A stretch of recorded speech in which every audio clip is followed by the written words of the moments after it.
I first met him in the early 80s in a Chinatown of urban Java. He didn't want his real name or address revealed, so we called him DJ for Dynamo Jack. He was only a healer, he said, but he did direct a powerful energy generated from his own body into his patients. Sometimes he used the needles, sometimes just his hands. He called the energy Qi, and it was so strong that he usually needed a grounder to hold his patients' feet.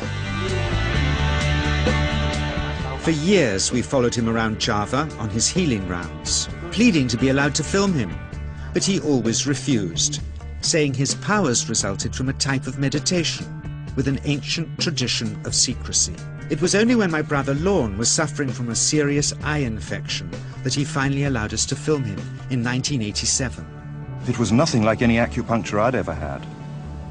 I was getting really powerful electric shocks and couldn't control my movements at all. Yin yang, positive and negative, you know. And my positive from here and my negative from here. And we meet together, this can get like electricity. And is this because you're special? You have a special sort of it's meditation every day. It's meditation that does it? Meditation every day.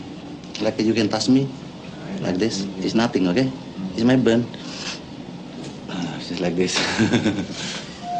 For our sound recordist, it was also a shocker.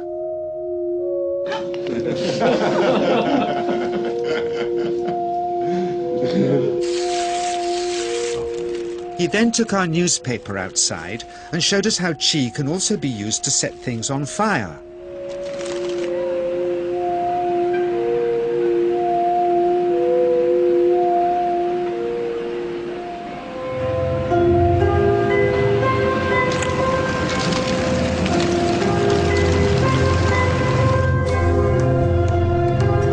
When he heard we'd shown this footage in public, he was very upset and refused all our future efforts to contact him again. As the years passed, we sadly resigned ourselves to never seeing him again.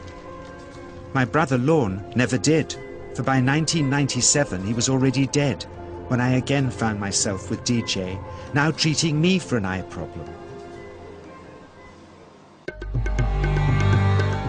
But it wasn't this that brought me back. He had tracked me down out of the blue and invited me to tell me a story.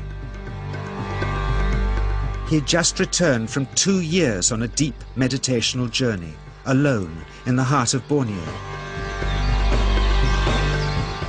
Amongst his revelations, he had seen, he said, how history was moving on into great change, and the old wisdom was vanishing.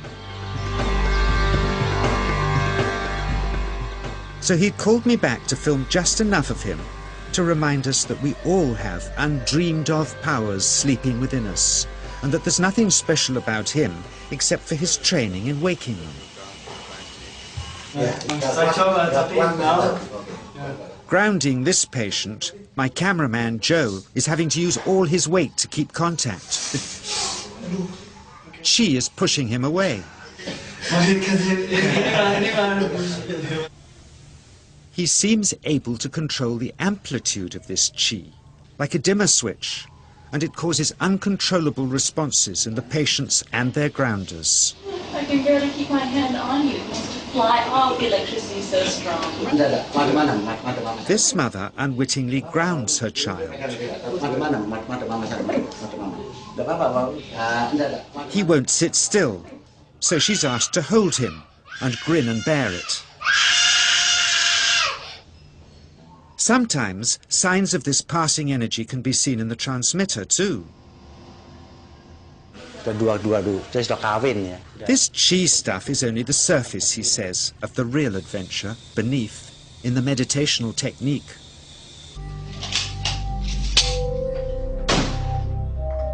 Projecting Qi from the palm of the hand can also be used to resist rifle pellets, he says.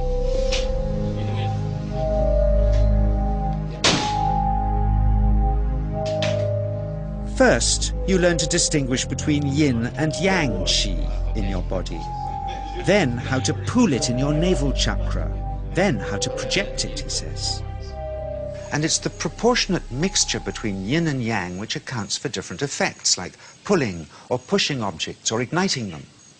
Then he gets really strange. He says that mastering yin qi is the key to the spirit world. There's a long tradition of Indonesian krisis being possessed by spirits. So people bring him their krisis to see if they're duds. Here, he says, he doesn't manipulate matter by projecting mixtures of yin and yang qi. He merely creates a field of yin energy in which, he says, if there's a spirit, it can manifest itself.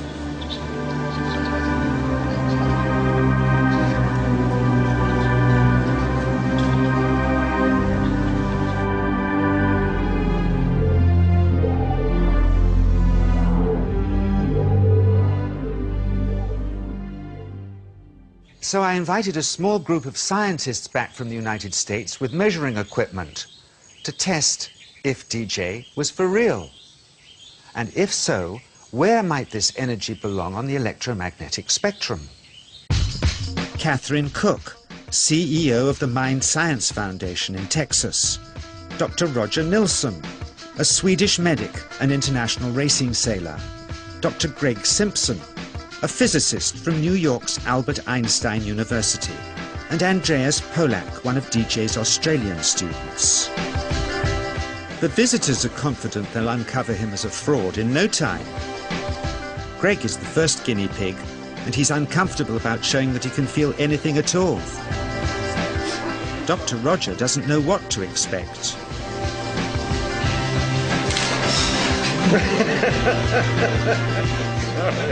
Out comes the metal detector, like the things they use in airports, to see if he has any concealed metal in his body. Then the voltmeter, to try and measure the qi. But how to get it to work? Where's the ground? What settings? DJ suggests that as his negative is his perineum, and his positive is his navel chakra, perhaps that's where the electrode should be attached. He doesn't stand on his dignity. He's eager to help, but still no readings. They're getting shocks off his arm, and now they're on the right settings, but the needle still isn't moving. DJ says it isn't electricity, it's qi. It's 1, 2, up, I feel it in my whole body. I feel it at 3, 0.3, I feel it in my legs. Shit, But suspecting there's some tricky setup on his premises they can't find, they insist we all go to a randomly chosen hotel room several miles away to see if he can light a light bulb with his fingers. It doesn't ground on the wall. So Greg holds and grounds one wire, while DJ pumps qi through the other. The bulbs are LEDs, light-emitting diodes, which ignite in different colors according to the intensity of current. Yes. On, off, on. Brilliant. Oh, you're blinking. Things were going well.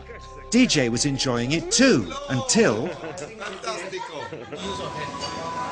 he invited us all out to lunch at his local, where he tried to push a chopstick through the table. He couldn't get it through the Formica surface, so he came up through an inch of wood from underneath.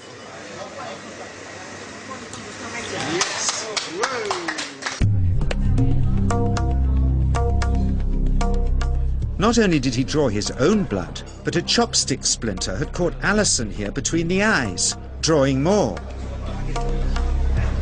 The incident was laughed off apologetically, but next morning he was a different man, drawn and upset.